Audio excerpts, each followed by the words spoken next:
Right, तो first of all ये समझ, डॉलर तो वैसा एक करेंसी है बेसिकली, लेकिन जब आप इसकी वैल्यू देखें इन टर्म्स ऑफ कि ये वर्ल्ड्स रिजर्व करेंसी है, तो इस हिसाब से ये देखें कि बहुत सारे जो है ममालिक दुनिया में इसको होल्ड करते थे basically worth hundreds of trillions of dollars.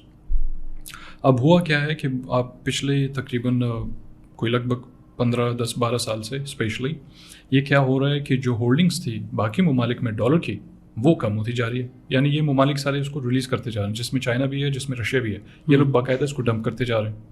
Right, अब ये इस चीज़ की निशानदेही है कि आने वाले वक्त में जो है ये दूसरे ममालिक, जिसका मैंने थोड़ी देर पहले नाम लिया, कोई 5-6-7 जो भी हैं, ये कोशिश कर रहे हैं कि अपना ब्लॉक बना के और अपना बेसिकली एक मोनोपोली बनाएं स्पेशली एशिया में, और उसके साथ साथ ज़ाहिर है कुछ मिडिल ईस्टर्न कंट्रीज़ को भी साथ लेके, and then most likely even कि यूरोपियन यूनियन को भी बेसिकली तोड़ दें इससे, क्योंकि सारी चीज़ें चल रही हैं डॉलर की वजह से। ये सुपर पावर इसी वजह से है कि ये पेट्रो डॉलर है। जिस दिन ये पेट्रो डॉलर वाला सीन सारा ख़त्म हो गया, तो उसके बाद आपके डॉलर जो है वो बिल्कुल नोज डाइव मारेगा नीचे। ये तो बड़ा थ्रेट है फॉर अमेरिका। बिल्कुल है।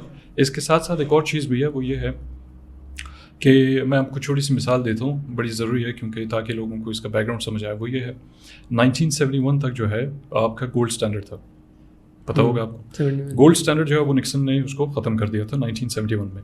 जब तक ये गोल्ड स्टैंडर्ड था तो बेसिकली एक किस्म की अकाउंटेबिलिटी थी, जैसे अभी आपका नैब बना हुआ है ना पाकिस्तान में, ये अकाउंटेबल है। कुछ भी होता है लोग जो है वो पकड़ते हैं, केस करते हैं उसके ऊपर, वो जाके अपनी वजाहत पेश करेगा कि भाई ये मैंने ऐसे किया, यूँ किया, पैसे वगैरह यहाँ से लाया हूँ, नेटवर्थ ये वो सारी चीज़ें वगैरह। इसी तरह उस ज़माने में एक किस्म का फाइनेंशियल अकाउंटेबिलिटी के तौर पर जो है वो गोल्ड माना जाता था, वो बैक करता था डॉलर को। अब वो कन्वर्टेबल था, यानी आपके पास अगर $10 फॉर इंस्टेंस, और आपने उस $10 को जो है बैंक में जाके बोलना है कि मुझे इसके गोल्ड दे दो, तो वो कन्वर्टेबल था, आपको जो है उसकी जगह गोल्ड मिल जाता था। अच्छा, 29 में क्या हुआ कि ग्रेट डिप्रेशन आया, क्रैश बेसिकली, फाइनेंशियल क्राइसिस। उसके बाद 33 में एग्जीक्यूटिव ऑर्डर एक पास हुआ है कि भाई आपके जो अमेरिका में जितने भी लोग हैं जिनके पास भी गोल्ड है, फिजिकल होल्ड करते हैं उसको, ये इलीगल है, तो उसको होल्ड करना इलीगल है। बिल्कुल। अच्छा। तो उसको बाकायदा कन्फिस्केट कर दिया लोगों से, यानी अवाम से जितना भी गोल्ड था जो वो लोग होल्ड करते थे वो सारा उनसे कन्फिस्केट कर लिया ज़बरदस्ती। ये कानून बना दिया था इसके ऊपर 1933 में। उसके बाद 71 में ये गोल्ड स्टैंडर्ड ही ख़त्म हो गया कि भाई ये पैसा बेसिकली, उसका एक आर्गूमेंट ये था, वैसे तो बहुत सारे। वैसे कन्फिस्केट जब किया जी, तो उसको रीइंबर्स किया या बस नहीं, डायरेक्ट कन्फिस्केट खत्म। अच्छा, हाँ बिल्कुल, वो तो हमेशा ही होता है ना किसी भी मुल्क में, अगर वो ज़्यादा प्रिंट करते जाएंगे तो इन्फ्लेशन साथ साथ बढ़ते जाएगा। लेकिन अब यहाँ पे क्या हुआ है, प्री कोविड के बाद जो है, या प्री कोविड तक इनका जितना भी सर्कुलेशन थी डॉलर की, फर्स्ट करें 50 ट्रिलियन, 60 ट्रिलियन, 100 ट्रिलियन जो भी हो, उसका 40% छाप दिया 1.5 साल में। एक तो ये। दूसरी चीज़, इसकी वजह ज़ाहिर इन्फ्लेशन वगैरह तो बढ़ जाता है। एक और चीज़ है कि ग्लोबल आप जीडीपी और ग्लोबल डेट अगर देखो तो ग्लोबल डेट जो है यानी कर्जा वो ज़्यादा होते जा रहा है, ग्लोबल जीडीपी दोनों कम होती जा रही है। इसका मतलब ये है कि फिर ये जो आपका मॉनेटरी सिस्टम आजकल चल रहा है, पैसे वाला निज़ाम, ये निज़ाम ज़्यादातर सस्टेन नहीं कर पाएगा, या ज़्यादा लंबा अरसा सस्टेन नहीं कर पाएगा। ज़्यादा हो गया तो आज से 5 साल और 10 साल और 12 साल और, लेकिन उसके बाद आपको आना पड़ेगा किसी ऐसी मॉनेटरी कोई चीज़ की तरफ जो कि स्कार्स हो, जो कि लिमिटेड हो, उसकी सप्लाई इतनी अनलिमिटेड ना हो कि जब मर्जी कोई आ जाए दबा के पैसा छापते जाए। ये चीज़ें रशिया देख रहा है, ये चीज़ें चाइना भी देख रहा है, ये चीज़ें बाकी ममालिक देख रहे हैं, यूरोप भी देख रहा है।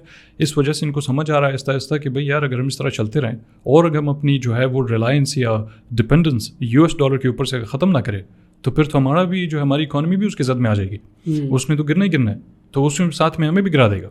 राइट, तो इनकी मॉनेटरी पॉलिसीज बेसिकली जो है वो इस किस्म की होगी। तो अभी अब ये एक और चीज़ finally before I concluded, American जो डेट है वर्सेस अमेरिकन जीडीपी, इसमें सिर्फ 2-2.5 साल में तकरीबन 40% का फ़र्क है।